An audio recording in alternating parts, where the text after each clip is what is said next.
नमस्कार. आतापर्यंत सामनाच्या माध्यमातून आपण माननीय बाळासाहेब ठाकरे, शिवसेना पक्षप्रमुख उद्धव ठाकरे यांच्या अनेक मुलाखती घेतल्या आणि आपण त्या पाहिल्यात. पण ज्या एका मुलाखतीची संपूर्ण महाराष्ट्राला आणि मराठी माणसांना प्रतीक्षा होती, ती मुलाखत आज आपण इथे घेतो आहोत. स्वतः शिवसेना पक्षप्रमुख उद्धव ठाकरे आणि महाराष्ट्र नवनिर्माण सेनेचे अध्यक्ष प्रमुख सन्माननीय राज ठाकरे हे दोघेही आपल्याकडे आज मुलाखतीसाठी आलेले आहेत. मी त्यांचं स्वागत करतो. महाराष्ट्राच्या राजकारणामध्ये सध्या फार मोठी उलथापालथ सुरू आहे. मुंबईसह 29 महानगरपालिकांच्या निवडणुका या महाराष्ट्र राज्याचं आणि मुंबईचं भवितव्य ठरवणार आहेत.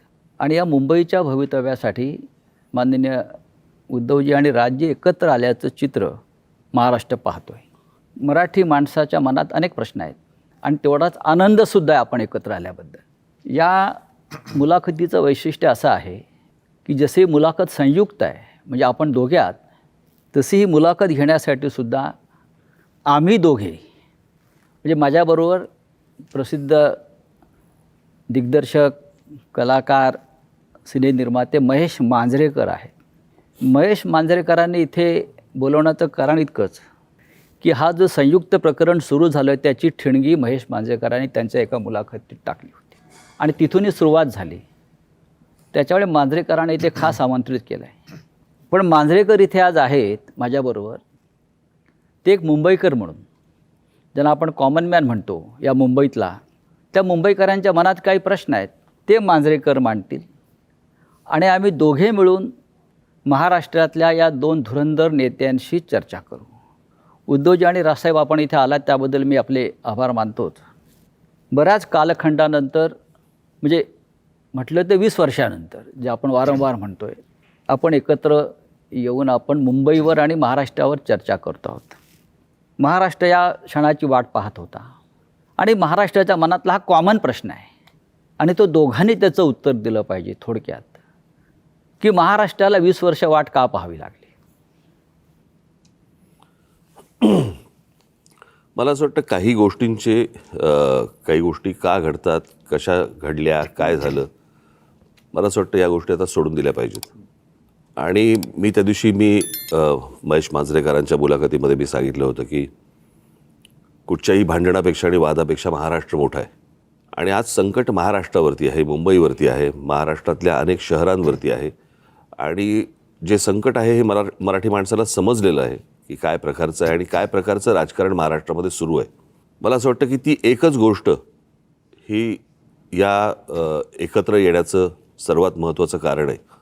आज हा आमच्या अस्तित्वाचा विषय नाही आहे, आज हा महाराष्ट्रातल्या मराठी माणसाच्या अस्तित्वाचा विषय आहे. या विषयात अनेक वर्ष मी बोलतो आहे, उद्धवही बोलतो आहे या सगळ्या गोष्टींमध्ये. परंतु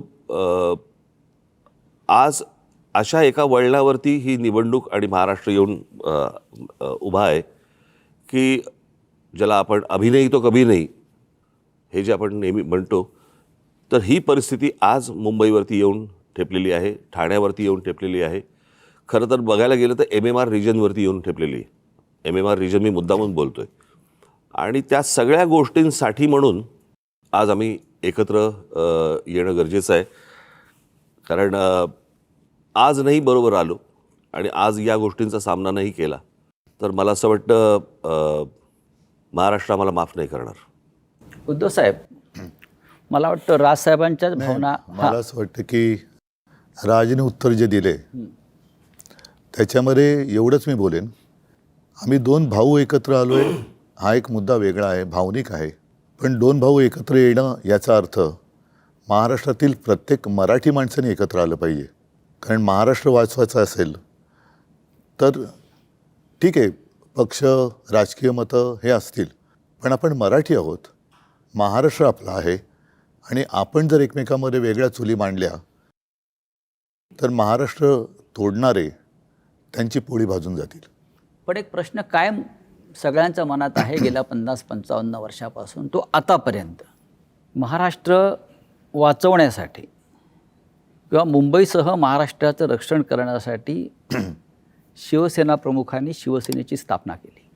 आणि इतक्या वर्षानंतरसुद्धा म्हणजे संयुक्त महाराष्ट्राच्या लढ्याची उदाहरणं आपण नेहमी देतो, विशेषतः ठाकरे कुटुंब देत आलेलं आहे. मग राज्य असतील किंवा आपणही असाल की आतापर्यंत आपल्या प्रत्येक भाषणात हा विषय आला की संयुक्त महाराष्ट्र. तुम्हाला आत्ता या क्षणी संयुक्त महाराष्ट्राच्या वेळची परिस्थिती जाणवते का, की त्यावेळेला जसा मराठी माणूस मुंबईसह महाराष्ट्र राहण्यासाठी एकवटला होता, तेच वातावरण तुम्हाला आता दिसतंय का? अर्थातच दिसतं. याचं कारण तुम्ही एक गोष्ट बघितली पाहिजे याच्यातनं, की माननीय बाळासाहेबांनी या विषयावरती तर म्हणजे आपण ज्याला म्हणू आपण संयुक्त महाराष्ट्र समिती फुटली आणि त्याच्यानंतर 6-1 वर्षातच शिवसेनेची स्थापना झाली. परंतु जेवढे लोंढे किंवा जेवढे लोक आज महाराष्ट्रामध्ये येत आहेत, म्हणजे जर समजा तुम्ही आत्ता जर समजा तुम्ही बघितलं तर जवळपास रोज उत्तरेतनं 56 ट्रेन्स ह्या महाराष्ट्रामध्ये येतात रोज, आणि भरून येत आहेत आणि रिकामे जात आहेत. आज जर समजा तुम्ही ठाणे जिल्हा, एक जिल्हा जर समजा पाहिलात, बरोबर आहे, ठाणे जिल्हा हा मला असं वाटतं जगामधला एकमेव जिल्हा आहे की जिकडे ठाणे, नवी मुंबई, कल्याण डोंबिवली, भिवंडी, वसई, मी आता पालघर वेगळा पकडत नाही आहे, तो आपण एकच होता तो आत्ता वेगळा झाला, परंतु पालघरमध्ये वसई, त्याच्यानंतर मीरा भाईंदर, त्याच्यानंतर म्हणजे वसई विरार आली, त्याच्यानंतर तुमची नवी मुंबई, अशा जवळपास 8-9 महानगरपालिका आहेत. आपण नीट जर समजा पाहिलं तर ह्याची सुरुवात, सगळ्या गोष्टींची सुरुवात होते ग्रामपंचायत, नगरपंचायत, जिल्हा परिषदा वगैरे, नगरपालिका, महानगरपालिका, आणि ह्या सगळ्या ज्या होतात महानगरपालिका, ह्या लोकसंख्येनुसार ह्या गोष्टी वाढत जातात. जर एखाद्या जिल्ह्यामध्ये जर समजा 8-9 महानगरपालिका जर समजा असतील, आज मुंबईमध्ये किती आहेत? 1. पुण्यामध्ये किती आहेत? 2. बाकीच्या सगळ्या जिल्ह्यांमध्ये काढून बघा 1-1. ठाणे जिल्ह्यामध्ये 8-9 महानगरपालिका, याचा अर्थ बाहेरून येणाऱ्यांचे प्रमाण आणि तेच प्रमाण मुंबईमध्ये वाढणं, नुसतंच मुंबईमध्ये प्रमाण वाढणं नव्हे, ज्या प्रकारची दादागिरी, की अशा प्रकारची वाक्य कशी येऊ शकतात की मुंबईचा महापौर आम्ही उत्तर भारतीय करणार, मुंबईचा महापौर आम्ही हिंदू करणार. हे कधीपासून सुरू झालं? मी गेले अनेक वर्ष ही गोष्ट सांगतोय की माणसं नुसती येत नाही आहेत, हे फक्त रोजीरोटीसाठी येत नाही आहेत, हे आपापले मतदारसंघ बनवत आहेत, आणि तेच चित्र आत्ता दिसतंय. आणि जी जुनी जखम जी आहे ना, जुन्या ज्या गोष्टी आहेत ना, की मुंबई महाराष्ट्रापासून स्वतंत्र करणं, वेगळी करणं, हे जे जुनं स्वप्न आहे ते कसं पूर्ण करता येईल याच्यासाठीची ही सगळी खटाटोप या लोकांचा चालू आहे. आणि मला असं वाटतं ते वातावरण जे संयुक्त महाराष्ट्राच्या वेळेला होतं, की जी मुंबई वेगळी करणं किंवा स्वतंत्र करणं किंवा गुजरातने मागणं, तेच वातावरण मला असं वाटतं आज आहे. आणि आज अशी परिस्थिती आहे, केंद्रात ते आहेत ज्यांची इच्छा आहे, राज्यात ते आहेत, आणि महानगरपालिकांमध्ये पण जर उद्या ते आले तर मला असं वाटतं आपण त्याच्यानंतर मराठी माणूस काहीच करू शकणार नाही. आणि ह्या सगळ्या गोष्टीकडे हतबलतेने पाहणं, हे मला असं वाटतं हे काही आमच्याकडनं होणार नाही, आणि म्हणून आम्ही एकत्र आलो. उद्धव साहेब, राजसाहेब जे म्हणतात त्या 100% तथ्य आणि सत्य आहे. पण मराठी माणूस जेव्हा जेव्हा भडकला, पेटला, तेव्हा महाराष्ट्रामध्ये परिवर्तन झालेलं आहे अनेकदा. मग सत्ता परिवर्तन असेल, सामाजिक परिवर्तन असेल, पण आजही त्या पद्धतीनं तुम्हाला मराठी माणूस पेटलेला दिसतोय का? एक लक्षात घ्या की मराठी माणूस पेटला तेव्हा संयुक्त महाराष्ट्र झाला. मुंबई महाराष्ट्राला मराठी माणसाने मिळवून दिली. मधला जो काळ होता 60 ते 66, जर माझा आवाज 60 ते 66, याच्यामध्ये आत्ता जी राजने सांगितली ती परिस्थिती निर्माण झालेली. मराठी माणूस खचून गेला होता, आत्मविश्वास गमावला होता, आणि त्याच्यात एक ताकद, चैतन्य निर्माण करण्यासाठी शिवसेनेची स्थापना झाली. इतके वर्ष व्यवस्थित चाललं. आपल्याला सगळ्यांना असं वाटलं की आता हे काय पुढे कोण हिंमत करणार नाही. मात्र शिवसेना ज्या पद्धतीने त्यांनी फोडली, राजकारणामध्ये पक्षांतर होतात, इथली लोक तिकडे जातात, पण पक्ष संपवणं, पक्षाचं चिन्ह काढून घेणं, त्याची मान्यता जवळपास रद्द करणं, म्हणजे त्याचं अस्तित्व नष्ट करणं, जी मराठी माणसाची ताकद आहे ती तोडून फोडून टाकणं, हे काय दर्शवतं? म्हणजे ठीक आहे ना, मी मागे पण म्हटलं की युत्या होतात, आघाड्या होतात, आघाड्या तुटतात, युत्या तुटतात, पुन्हा मग ते पक्ष एकत्र येऊ शकतात, पण पक्ष संपवत आहे हा कोणता प्रश्न? पण त्यावेळेला सुद्धा राजसाहेब त्यावेळेला सुद्धा संयुक्त महाराष्ट्राची लढाई ही महाराष्ट्रातल्या मराठी माणसाविरुद्धच होती. राज्यकर्ते मराठीच होते आणि आताही राज्यकर्ते मराठीच आहेत. म्हणजे मराठी विरुद्ध मराठी. पण त्यांचे मालक जे आहेत त्यांच्याकडे ते नोकरी करतात. यातलं सांगू का, हे सगळे ससाणे आहेत. मालकाच्या हातावरती बसून पक्षी मारून आणणं हे ससाण्याचं काम असतं. इथे मालकाच्या हातावरती बसून आपलीच माणसं फोडणं हे आत्ताच्या लोकांचं काम आहे. म्हणजे स्वकीयांचा घात करणं हे फक्त पक्षांमध्ये नसून राजकीय पक्षांमध्ये पण तेच चालू आहे. आणि तीच कृती आत्ता सगळी सुरू आहे. आपल्याच लोकांकडनं ह्या गोष्टी करवून घ्यायच्या. कसं आहे, मराठी म्हणून तुम्ही एकत्र आलाच नाही पाहिजेत. आणि याच्यासाठी म्हणून मग जातीजातींमध्ये भेद निर्माण करणं, जाती एकमेकांच्या अंगावर ढकलणं, एकमेकांच्या उरावरती बसवणं आणि त्याच्यातनं भांडणं, वाद, मारामाऱ्या ह्या सगळ्या गोष्टी करवून त्यांना महाराष्ट्र हा एकत्र मराठी म्हणून असता कामा नये याच्यासाठीचं हे सगळं अख्खं राजकारण त्यांचं सुरू आहे. आपण एकत्र आलेला आहात, महाराष्ट्राला आनंद झाला, मराठी माणूस एकवटला. पण भारतीय जनता पक्षाचे सध्याचे मुख्यमंत्री देवेंद्र फडणवीस म्हणतात आपल्या युतीविषयी, ही करप्शन आणि कन्फ्युजनची युती आहे. यांचा सगळ्यांचा डोलारा जो आहे ना, या सगळ्यांचा डोलारा हा नरेंद्र मोदींवरती अवलंबून आहे. बरं का, ही बसवलेली माणसं आहेत सगळी. ह्यातला बसलेला माणूस कोणीच नाही आहे. आणि बसवलेला जो माणूस असतो ना, तो फक्त धन्याचा ऐकतो, मालकाचा ऐकतो. त्याच्यामुळे मालक जे सांगेल त्याप्रमाणे काम करायचं, त्या सगळ्या गोष्टी करायच्या. त्याच्यामुळे मला काही त्यांच्या बोलण्याला काही लॉजिक आहे असं मला वाटत नाही. आणि भ्रष्टाचाराच्या गोष्टी तर फडणवीसांनी करूच नाहीत ना. ते बैलगाडी घेऊन गेले होते नाही का अजित पवारांच्या बाबतीत. कालच अजित पवार बोललेत ना. हो, अजित पवारांच्या बाबतीत बैलगाडी घेऊन गेले होते की हे पुरावे आम्ही घेऊन येतोय म्हणून. मग आता म्हणतायत की कोर्टात केस चालू आहे. अरे मग द्या ना ते पुरावे. कसं आहे, आपलं ठेवायचं झाकून, दुसऱ्याचं बघायचं वाकून, या लेवलला आत्ता ते आलेत. तुमच्याकडे काय चालू आहे ते एकदा बघा. मी परवा दिवशीच्या पत्रकार परिषदेत म्हटलं नाही, या देशामध्ये कोणी राजकारणामध्ये सत्तेचा अमरपट्टा घेऊन आलेला नाही आहे. सत्ता बदलत असतात, काळ ह्या सगळ्या गोष्टी बघत असतो. उद्या ज्या दिवशी हे बदलेल, तुम्ही टार्गेट आहात. मुख्य लक्ष तुमच्यावर आणि तुम्ही टार्गेट आहात. कशावरती? म्हणजे ही चाटम मंडळी जी आहेत भाजपमधली, ज्यांना तुम्ही चाटम म्हणता, ते तुमच्या प्रश्नामध्येच उत्तर आलं ना. तर जसं कन्फ्यूज आणि करप्शनची युती म्हटलंय. नाही, करप्शन त्यांचं म्हणणं की अनेक वर्ष आपली सत्ता आहे आणि त्याच्यामध्ये ते सहभागी होते. होय. नाही, माझ्या मनामध्ये असा प्रश्न आहे की त्यांनी असा आरोप केलाय की 3 लाख कोटीचा भ्रष्टाचार झाला. महापालिकेत तेवढे पैसे असतात? नाही, मी सांगतो. आणि जर एवढे पैसे असतील तर मग हे आमदार 50-50 कोटीला का पळून गेले? ते मला एकच मिनिटं. पहिली गोष्ट म्हणजे मला ना त्या गोष्टीबद्दल एक जरा बोलायचं आहे की तो जो एक चालू होतं ना, 50 खोके 50 खोके 50 खोके, मला असं वाटतं लोकांना नीट समजून सांगणं आवश्यक आहे. हे 50 खोके हा विनोदाचा भाग नाही. 50 खोके म्हणजे 50 कोटी रुपये झाले. 50 कोटी. 40 आमदार म्हणजे 2000 कोटी रुपये झाले. म्हणजे 40 आमदारांचे 2000 कोटी हे कुठून आले, कसे आले? भ्रष्टाचारातून, घोटाळ्यातून. बरोबर की नाही? म्हणजे बँकेतनं लोन तर थोडं नव्हतं ना घेतलं. त्याच्यामुळे कुठच्या भ्रष्टाचाराबद्दल कोणी काय बोलावं?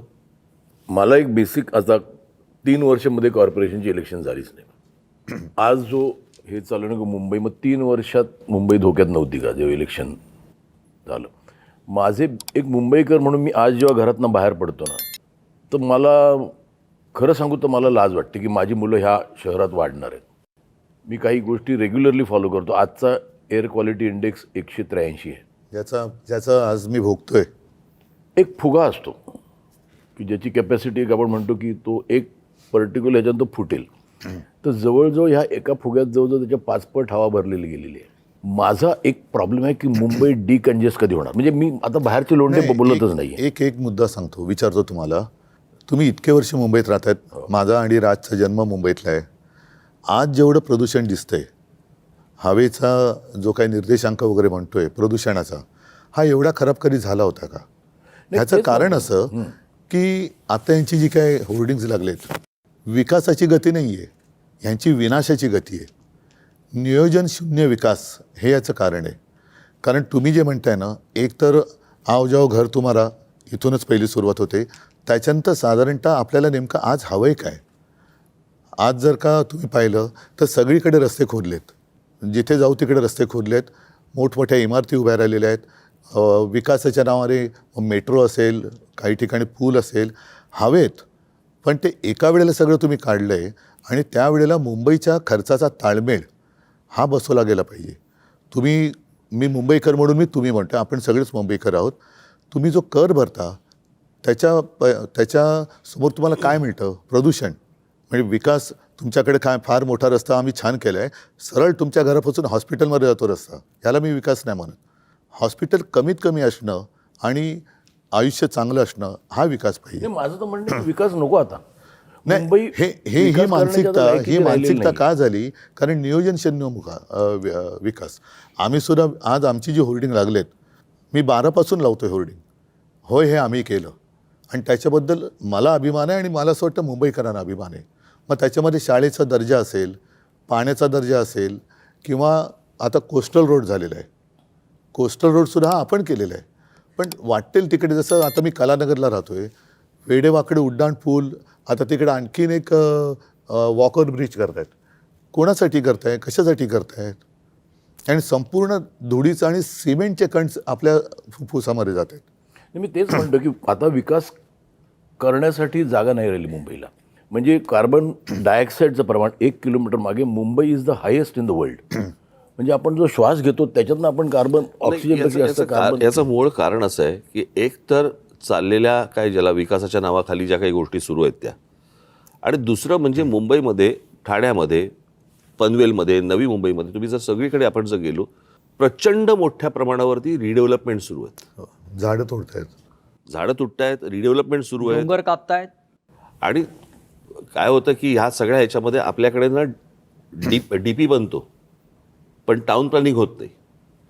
मी माझी काही भाषणं दाखवीन की जी साधारणपणे 2008ची वगैरे भाषणं आहेत, 2009ची भाषणं आहेत, की ज्यावेळेला मी पुण्यात जात असे आणि पुण्यातले माझी भाषणं आहेत की मुंबई खराब व्हायला एक काळ लोटला, पुणं ते बघणार नाही, पुणं लवकरात लवकर बर्बाद होईल. नाही, मी पुण्याला शिफ्ट झालेलो की मध्ये असं विचार केला मुंबई कंजेस्टेड, पुण्याला शिफ्ट झालो. नाही, पुणं तर पण बर्बाद. 6 महिन्यात परत मुंबईला आलो मी. आणि म्हणजे काय माझं म्हणणं, आता लोंढे आले राहू दे की आता मुंबई करत आता आले, आत्ता तरी थांबवायची गरज आहे. दोन्ही गोष्टी मूलभूत ज्या गोष्टी आहेत ना, जसं मी काही बातम्यांचे हे घेऊन आलेलो आहे. आता मुंबईमध्ये कांदळवन आहेत. कांदळवन साधारण कुठे होतात? समुद्र आणि खाडी जिकडे असते तिकडे. नाही, म्हणजे त्यांना समजेल असं म्हणजे मँग्रोव्ज. मला माहिती. हां, म्हणजे मराठीत सांगायचं तर मँग्रोव्ज. तर विकासाच्या नावाखाली ते मँग्रोव्ज कापणार.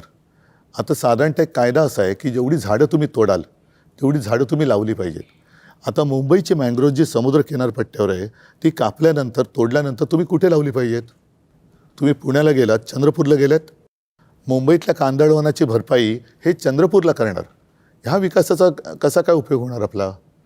आतासुद्धा मी 2017चा माझा महापालिकेचा वचननामा पाहिलात तर मुंबईला पाण्यासाठी गारगाई आणि पिंजाळ ही 2 धरणं आपण बांधायचं वचन दिलं होतं. कर्मधर्म संयोगाने मी मुख्यमंत्री झालो आणि म्हटलं आता दिलेलं वचन पाळलं पाहिजे म्हणून मी त्याचं प्रेझेंटेशन घेतलं. तेव्हा माझ्या लक्षात एक धक्कादायक गोष्ट आली की गारगाई आणि पिंजाळ करायचं असेल तर जवळपास 6-1 लाख झाडं कापावी लागतील. म्हणजे जंगल पूर्ण नामशेष करायचं. साधारणतः ज्याला कॅचमेंट एरिया म्हणतो तिकडे हा सगळा पाऊस पडतो, तो एरिया तुम्ही नष्ट करणार म्हणजे पर्यावरण खतम करणार. आता ते खतम केल्यानंतर जो काही खर्च होणार तो खर्च केल्यानंतर आपण पुन्हा पावसावरती अवलंबून राहणार. परत तेही पाणी आपल्याला उद्या जाऊन कमी पडणार, कारण तुम्ही म्हणता तसं दुसऱ्या बाजूनी लोंढे येतच राहणार. त्याला पर्याय म्हणून आम्ही समुद्राचं पाणी हे पिण्यायोग्य करण्याचा प्लांट मी मुख्यमंत्री असताना पायलट प्रोजेक्टला गो हेड दिला होता. आणि हा पायलट प्रोजेक्ट आत्ता कालच्या डिसेंबरमध्ये पूर्ण झाला असता. त्या पायलट प्रोजेक्टमधनं आज तानसातनं जेवढं पाणी दर दिवशी मिळतं 400 MLD तेवढं पाणी आपल्याला मुंबईकरांना त्या समुद्रापासून कालच्या डिसेंबरमध्ये उपलब्ध झालं असतं. त्यांनी तो प्लांट बाजूला टाकला आणि कॉन्ट्रॅक्टरसाठी परत एकदा गारगाई पिंजाळला हात घातला. आरेच्या जंगलाला मी संरक्षण दिलं होतं मेट्रोच्यासाठी. अरे मी पण केलं ना, मेट्रोचं लोकार्पण मी पण केलं, मेट्रो 2चं. माझं म्हणजे म्हणणं होतं म्हणजे सरकारचं की तुम्हाला कारशेडसाठी आरेचं जंगल कापण्याची गरज नाही. कांजूर मार्गला होऊ शकतं. आता याने काय केलं, हट्टापायी आरेचं जंगल मारलंच प्लस कांजूर मारला करतात. कशासाठी करता हे? उद्धव साहेब म्हणजे दोन्हीकडे नाही, नाही, माझं कॉन्ट्रॅक्टर माझा प्रश्न हा आहे की इथे मुंबईत राहणारा सफर करून करतोय तो आपण- मिडल क्लास, नाही मिडल क्लास करतो.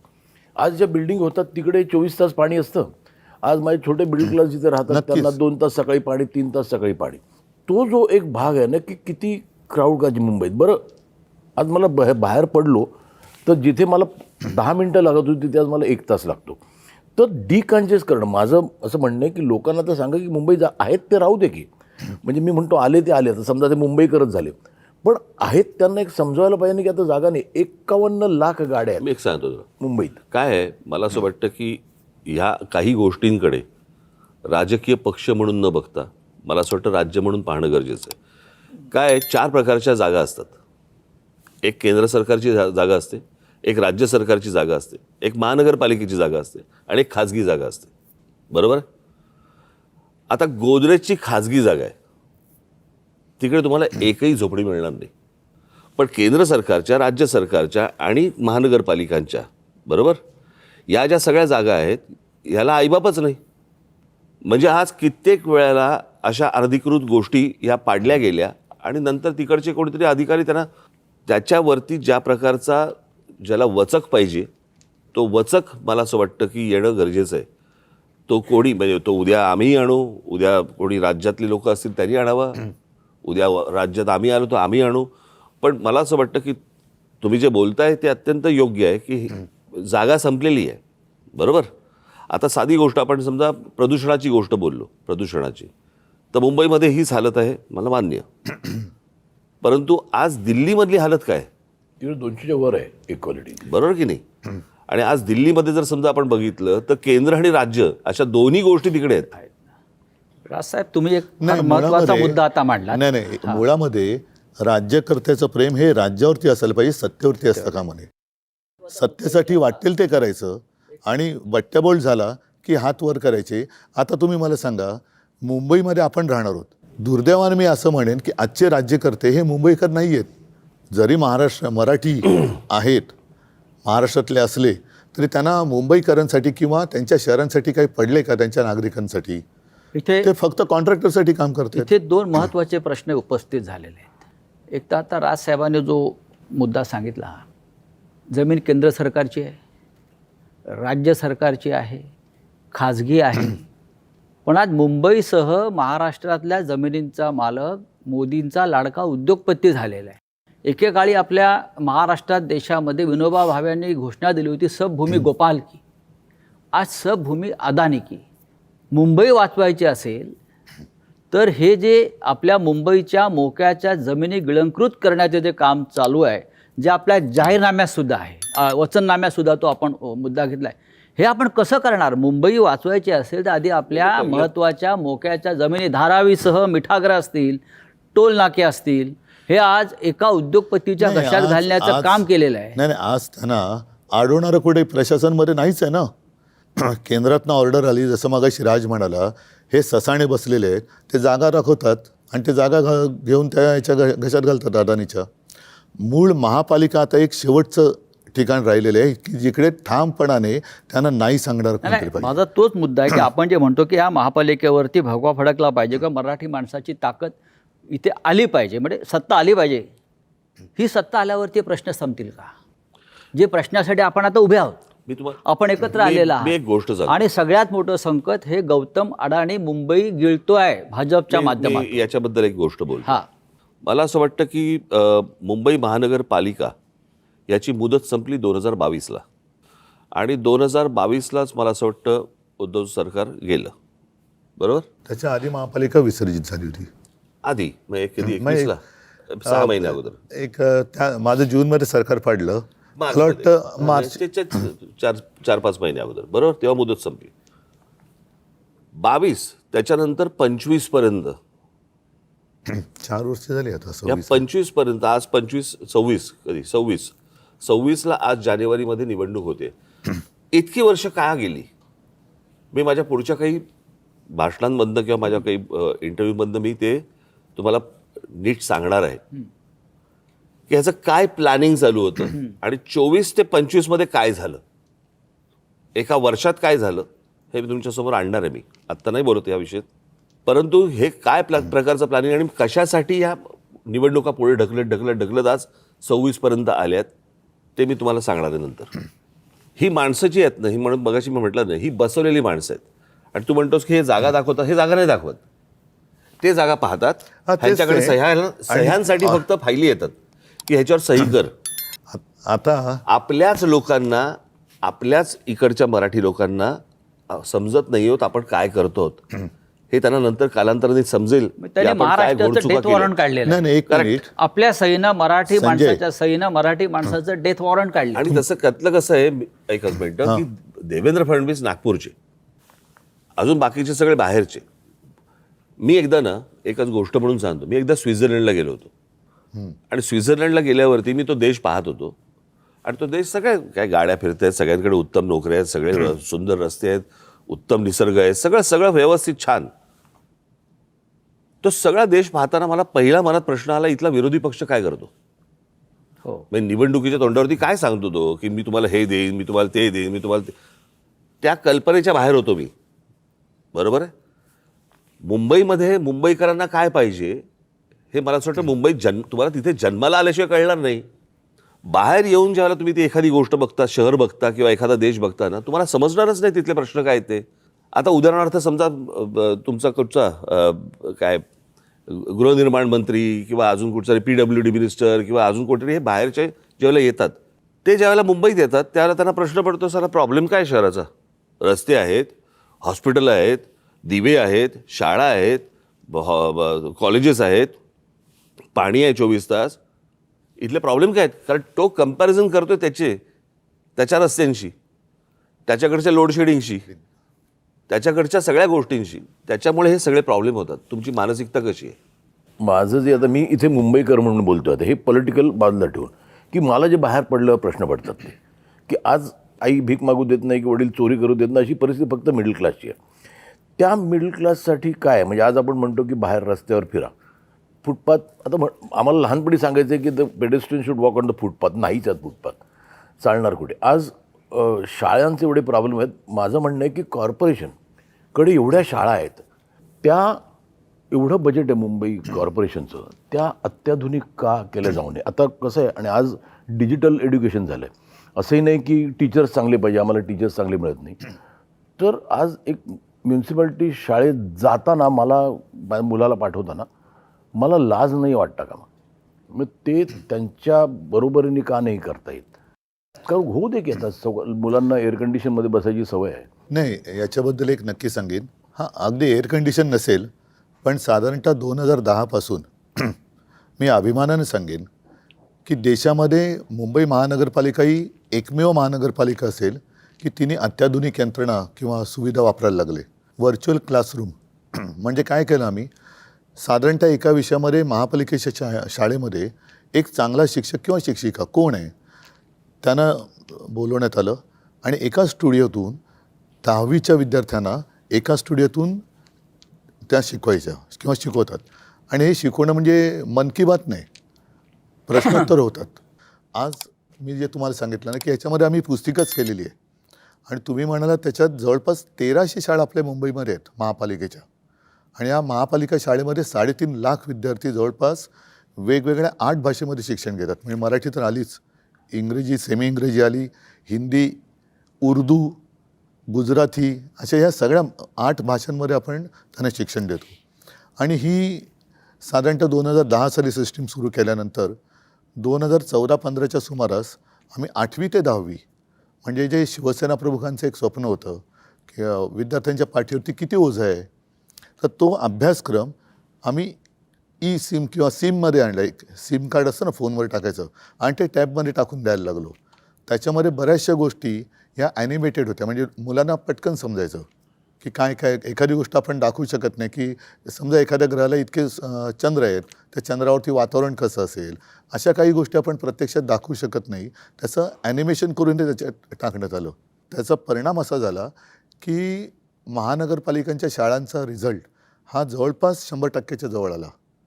आणि आता तुम्ही जे म्हणताय ना, पहिल्या प्रथम महापालिकांच्या शाळांमध्ये ॲडमिशन पाहिजे म्हणून चिठ्ठ्या मागायला लोक यायला लागले आणि ॲडमिशनसाठी लोकांच्या रांगा लागायला लागल्या.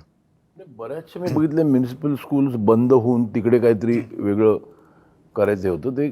नाही, त्याही शाळांबद्दल आता हे गेल्या 4 वर्षाच्या तक्रारी वाढल्यात. पण अगदी SSC तर आहे, CBSE, ICSE वगैरे या सगळे अभ्यासक्रम आपण त्या शाळांमध्ये आणले. आता गेल्या 4 वर्षात काय झालं आहे? माझ्या माहितीप्रमाणे उद्धव साहेब, मुंबईत ते लोन आलं काय माहीत नाही, पण विदर्भातल्या काही सरकारी शाळा गौतम अडाणींना दिलेल्या आहेत. चंद्रपूर, गडचिरोली. नाही, का तसं म्हणजे आपलं महाराष्ट्राचं शिक्षण खाते इतकं सक्षम नाही. नाही, आपण मुंबईपुरतं बोलताना नाही सांगतो ना, हां, ह्या सगळ्या गोष्टी गेल्या मी तर म्हणेन 4 वर्षात जास्त प्राधान्याने देण्याचं हे ठरवण्यात आलं. म्हणजे चंद्रपूरमध्ये एक शाळा दिली त्यांना. एक दिली, आता एक वरून पुढे जातील ना ते. ही आता सुरुवात मुंबई आहे. महापालिकेमध्ये सुद्धा जर त्यांचं येणार नाही म्हणा सत्ता, पण हे मग सगळं त्यांचं खाजगीकरण करतील. हॉस्पिटलचं खाजगीकरण करतात, ते आपण रोखलेलं आहे. उद्धव साहेब, दुसरा एक महत्त्वाचा विषय सातत्यानं इथे मी तुमच्याशी चर्चा करतानाही मी किंवा राजसाहेबसुद्धा आहेत. सध्या धुरंधरचा माहोल आहे. लोक धुरंधरवर या सिनेमावर चर्चा करतात, त्यातल्या एकंदरीत वातावरणावर चर्चा करतायत. मग मुंबईत रेहमान डकेत कोण आहे किंवा धुरंधर कोण आहे? आपण दोघे या राज्याच्या राजकारणातले धुरंधर आहात. पाब्लो एस्कोबार पण शोधला पाहिजे. हा, शोधला पाहिजे. मी तुम्हाला तेच सांगतोय की आज मुंबई, ठाणे, नाशिक सारख्या शहरामध्ये अंमली पदार्थ म्हणजे ड्रग्स, विविध प्रकारचं ड्रग्स सहज उपलब्ध आहे. ठाण्यामध्ये परवा 5.5 कोटीचं मॅन्ड्रेक्स पकडलं ठाण्यात. साताऱ्यामध्ये ड्रगची फॅक्टरी डेप्युटी CMच्या दारात पकडली. मुंबईमध्ये काल 2.25 कोटीचं ड्रग्स पकडलं. हे चित्र या महाराष्ट्रात यापूर्वी कधीच नव्हतं. आणि हे सगळं ड्रग्स गुजरातच्या मार्गे, मुंद्रा पोर्ट जे अडाणींचं आहे, हे चित्र तुम्हाला महानगरपालिका आहेत, प्रत्येक ठिकाणी महानगरपालिका आहे, हे चित्र गंभीर नाही का? ह्या सगळ्या गोष्टींच्या महानगरपालिकांशी संबंध काही नाही. पहिली एक गोष्ट लक्षात घेतली पाहिजे आपण. याला केंद्र आणि राज्य, म्हणजे या ज्या प्रकारच्या ड्रग्सच्या विरोधातल्या ज्या धाडी या गेल्या 10 वर्षामध्ये बंद झाल्यात आणि साधारणपणे शाळांपर्यंत हा प्रकार आता मुलांपर्यंत यायला लागलेला आहे. शाळेच्या बाहेरच्या पानटपरीवर ड्रग्स मिळत आहे. आणि आपण जर समजा आपण त्याच्या सगळ्या गोष्टींचं जर नीट त्याचं ॲनालिसिस केलं तर राजकारणामध्ये वाढलेला पैसा आणि रस्त्यावरती आलेला ड्रग्स याचा एकमेकांशी काय संबंध आहे तो पण मला असं वाटतं जुळून पाहायला पाहिजे. कारण एवढा राजकारणामध्ये ज्या प्रकारच्या निवडणुकांवरचा खर्च आणि सगळ्याच गोष्टी ज्या प्रकारे होत आहेत आणि ज्या प्रकारे ड्रग्ज रस्त्यावरती येतात आणि त्याच्यावरती कोण हे व्यवहार करतं, ह्याच्यावरती कुठच्याही प्रकारच्या धाडी किंवा त्याच्यावरती कुठचीही बंधनं येत नाही आहेत, हे काय आहे हे मला असं वाटतं केंद्र आणि राज्य सरकारला विचारणं गरजेचं आहे. नाही, उठसूट मुख्यमंत्री सगळ्यांना क्लीन चिट देत सुटलेत. साताऱ्यामध्ये एवढी कारवाई झाल्यानंतर निदान ती फॅक्टरी आहे तरी कोणाची हे तर सांगा. तिथे क्लीन चिट दिली ना. तिकडे पण म्हणजे त्यांच्यावरती जे आमच्यावरती आरोप करतायत ते ठीक आहे, तेवढंच त्यांना करता येतं. पण त्यांच्या बुडाशी काय जळतंय ते कधीतरी बघा ना. ते बूड जळून खाक झाल्यानंतर बघून काय उपयोग आहे? म्हणजे असे कोण त्याच्यातले इन्व्हॉल्व असणारी लोक त्यांच्या आजूबाजूला अंगत पंगत करत बसलेत का? महानगरपालिका जरी असल्या तरी आपण पाहतोय की राजकारणाचं ज्या पद्धतीनं गुन्हेगारीकरण झालेलं आहे खुल्याम. यांच्या मुळामध्ये गुन्हेगारीकरणपेक्षा मला त्याचं मी चांगला शब्द म्हणजे विद्रुपीकरण झालं आहे. म्हणजे मी मगाशी धुरंधरचा उल्लेख केला आहे, त्याच्यामध्ये कराचीमधलं एक लॅरी शहर आहे दाखवलेलं.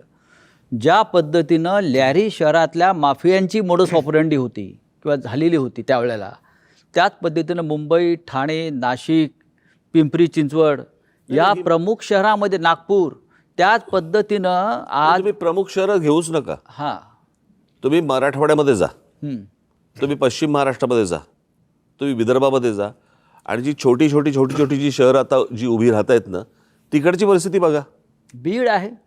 मग नाही, पण म्हणून मी मागे एकदा बोललो होतो की आपल्या देशाला पंतप्रधान पाहिजे. देशाला पंतप्रधान नाही आहे, भाजपला पंतप्रधान आहे.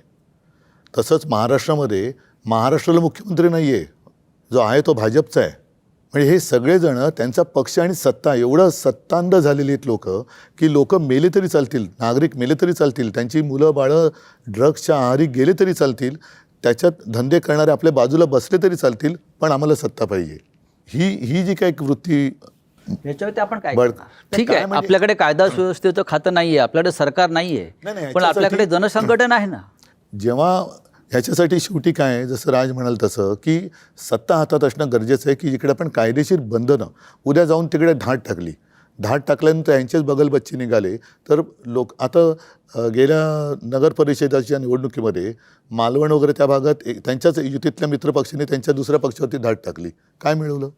पैसे दिसले, पुढे काय झालं? Clean chit. उपयोग काय? म्हणजे काय होतं, या सगळ्या गोष्टींना कुठेतरी बंधनं घालण्याला सुरुवात होण्यासाठी या महानगरपालिका आत्ता या क्षणाला खूप महत्त्वाच्या आहेत आणि लोकांनी त्यांचा राग, मला असं वाटतं, हा जे सगळं महाराष्ट्रात चालू आहे हा इथे व्यक्त करणं गरजेचं आहे. ही सत्ता आमच्यासाठी नको आहे, परंतु ज्या काही गोष्टी होत आहेत याच्यावरती जर बंधनं आणायची असतील, त्याला सुरुवात जर समजा करायची असेल, तर मला असं वाटतं महानगरपालिका आत्ता ही गरज आहे, ज्याच्यासाठी खास करून मुंबई, ठाणा, पुणा, नाशिक, तुमचं मीरा भाईंदर असेल, कल्याण डोंबिवली असेल, इतर सगळ्या महानगरपालिका, इथे लोकांनी आत्ता राग व्यक्त करणं गरजेचं आहे. काय होतं आहे, लोकांकडनं जर समजा त्यांनाच मतदान होत असेल, बाकीच्या गोष्टी सोडा, ते माघारी घेऊन पैसे देऊन काहीतरी ते माघारी घ्यायला लावणं वगैरे वगैरे, पण लोकांनी जर समजा मतदानातनं राग व्यक्त नाही केला तर मला असं वाटतं की ते मग आपण म्हणतो ना नंतर की ते राजानं मारलं काय आणि पावसानं झोडलं काय, तक्रार कोणाकडे करायची? तुमच्याकडे करणार लोक तक्रार. तक्रार नुसतं म्हणजे आमच्याकडे फक्त तक्रार, मतं नाहीत, असं थोडी होतं.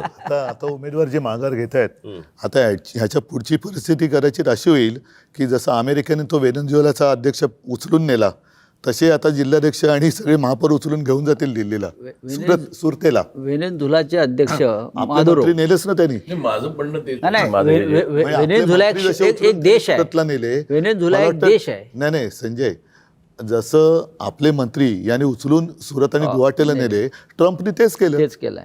नाही, हे नाही, सुरुवात इथून झाली. व्हेनेझुएला देशाची लोकसंख्या सुद्धा 2,30,00,000 आहे आणि मुंबईची लोकसंख्या सुद्धा आपण मगाशी म्हणाला त्यानुसार 231 आहे. नाही, मग- आणि दोन्ही शहरांचे आणि व्हेनेझुएलाचे प्रश्न तसेच आहेत.